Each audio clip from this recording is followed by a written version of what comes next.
What's going on, guys? I know it's been a while, but if you forgot, my name's Anyway, so I've been busy with pretty much just a lot of schoolwork for the last few months. I am almost done. I should have my degree hopefully in like a few months. But for now, I'm basically done with this semester. So in our absence, we've been receiving a bunch of keys from like little indie developers for different games. I'm not gonna lie, most of them are trash. I'll make a compilation video of those. Like the games I've tried that have just been pretty awful. But this game right here, Cybarian the Time Traveler, it is the diamond in the rough. It is an amazing game. Let's do a quick review. Come on, let's go right now. Boom. Alright guys, so Cybarian the Time Traveler is a modern platformer that's got an old school feel with some sprinkled in beat 'em up elements to it.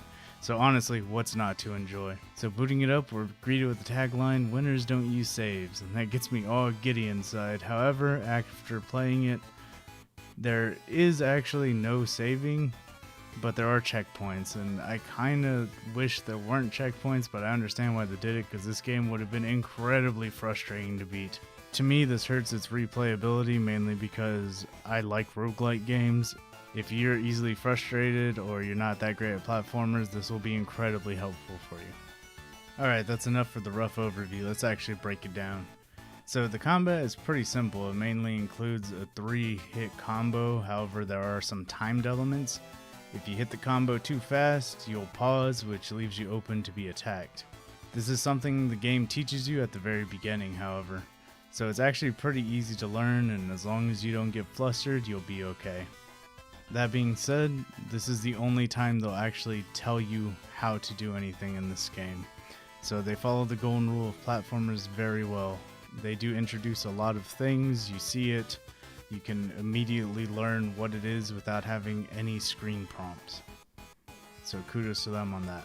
Getting into the more modern portions of the controls, jumping is really advanced for this genre. Like, you can hold the jump button and the Cybarian will jump higher or lower depending on how long you hold it. This is crucial for most of the platforming sessions, and you have to get used to it. That being said, it's incredibly smooth and the air control is golden. The dev team did really good with this portion of the game. Moving on from that, they added a good amount of enemy variety. You even have ranged ones, so you probably won't get bored with them. I enjoyed them. Some of them have more health, some have less, some are fast. It's really fun. Along with that, the bosses are equally fun to fight. Think Mega Man style. They have their own hazards, and naturally once you learn the pattern, they become really easy to defeat. Overall, the bosses are quite memorable. My personal favorite is Compactor. He's amazing. Your rewards for defeating the bosses and playing through the levels, honestly, it's not that great. You get a new power up with every boss you defeat. That's kind of a given. It's the only way you get new abilities. There's no way to skip it. That's just how it is. It's kind of annoying. I like finding my power-ups, but that's okay. Other than that, whenever you defeat enemies, you gain coins. These coins can only be used to purchase health from health vending machines in the game. Each one costs 40. You honestly will only be able to buy maybe 1 or 2 per level depending. So make sure your hearts count. Speaking of hearts, the only way to raise your max HP is to play a little slot machine minigame after defeating a boss. I find this to be incredibly too rewarding. Like, it's supposed to be the only random number generated thing in the game, but I consistently get hearts. I'm trying to get the achievement where you don't get any bonus hearts, and it's so difficult. I realize I haven't talked about the graphics at all yet. So, obviously, it's pixel art. I enjoy it. I grew up with this style of gameplay, especially in my platformers, so I love it. Your mileage may vary. There is an option to add scan lines. Naturally, it looks really weird on a flat screen. I personally turned it off after my first playthrough. It's kind of odd that you can only disable it from the main menu. You can't do it in-game, but thankfully, this is where the checkpoints come in. You can quit the game, turn off those scan lines, and continue without having to worry about, starting from the beginning. That's actually pretty nice. So, yeah. Kind of wish I could just turn them off in-game. The levels are really, really cute. There's atmosphere in the game. I love it. I constantly found myself reading billboards, checking out the wanted posters, and just overall enjoying the little world they created. There wasn't a single moment where I felt like something was out of place, so that's really good. So I really can't say anything bad about the art. I love it. Speaking of things I love, the sound in this game is amazing. Like, just take a listen to this background music for a second.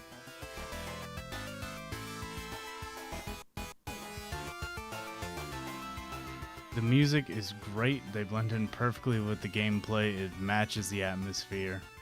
I am so in love with the soundtrack. I actually find myself humming it every now and then, and I've only put in like 10 hours total so far. However, the sound effects for like jumping, hitting, shooting, all of those are nothing special. It's just kind of the run-of-the-mill, blends in with every other game I've played. Thankfully, the actual music in the background, that's what saves it. So the controls in this game are awful, at least for keyboard and mouse, mainly because you just use the arrow keys to move, and W, A, and D are your attack. You can't remap any of that, and it makes it incredibly difficult for me to play. I get what they're going for, it has a very 90s feel, but I will not get used to jumping with the S key. Thankfully, it plays really well on a gamepad. I busted out the Xbox controller and I was able to beat the game no problem. I would recommend using the D-pad because the dead zone on the joystick makes it really hard to control your fine aerial movements, so keep that in mind. So I know what you're thinking, when are you gonna end this video? As soon as I tell you the price. So if you enjoy old school arcade games, you should definitely give this one a try.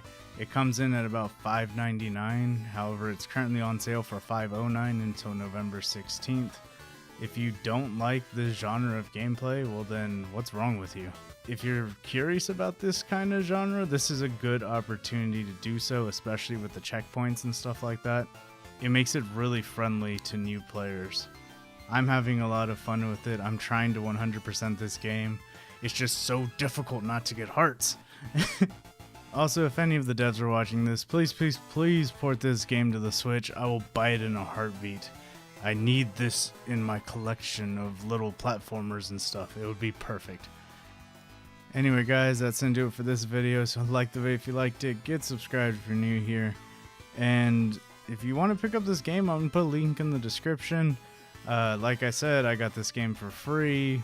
I would recommend it regardless because it's actually really fun. Anyway, new video should be coming out soon, and yeah, I'll catch you next time. I think that was my outro. Anyway, yeah, I'll catch y'all next time.